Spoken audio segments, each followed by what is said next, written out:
Zoe Daniel reporting there from Texas. And here in Australia, supporters of an asylum seeker family who made their home in central Queensland are hoping the federal court will today stop their forced deportation to Sri Lanka. Tamil couple Priya and Naresh were detained by Border Force officials in Biloela back in March, together with their two Australian-born children.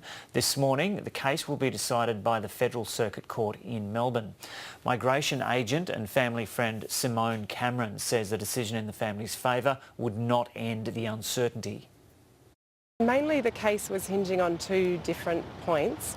The first one was whether Priya had actually access to procedural fairness in her interview, because part of the recording cut out at one stage. So there's been a bit of debate in the courtroom about whether or not she was able to access that procedural fairness.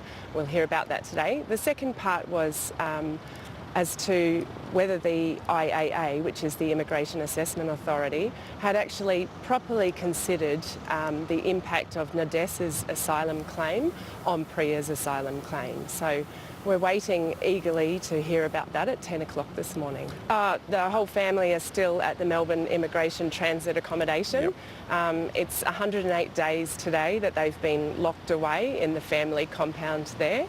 So we're still unsure as to whether Priya will be allowed to attend the court case. We hope that she will, but an application was made by the lawyer to allow her to attend. They're just arguing that their point of view is that she did have a fair interview, that that she's had her chance, and that they did properly consider the implications of Nadesh's asylum claim upon her subsequent claim. The ruling itself won't, whether it's positive or negative, it won't fix things completely for the family if it's a positive decision today, because in all likelihood the judge would refer the case, which is Priya's case, back to the IAA for reconsideration. So actually even a positive decision today would see more uncertainty for the family.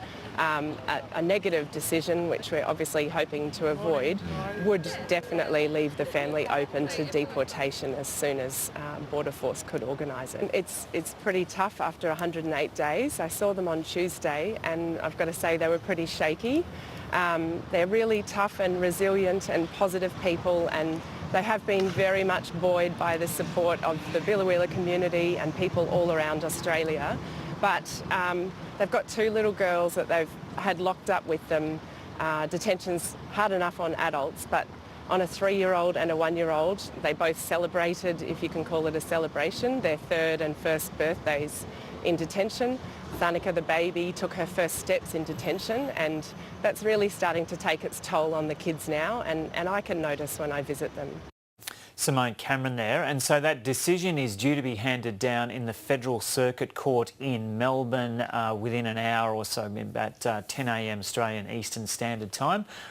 We understand that will be a pretty quick decision, so we'll be right across that this morning and bring you reaction to that decision. There'll be reaction from the town of Biloela in central Queensland as well.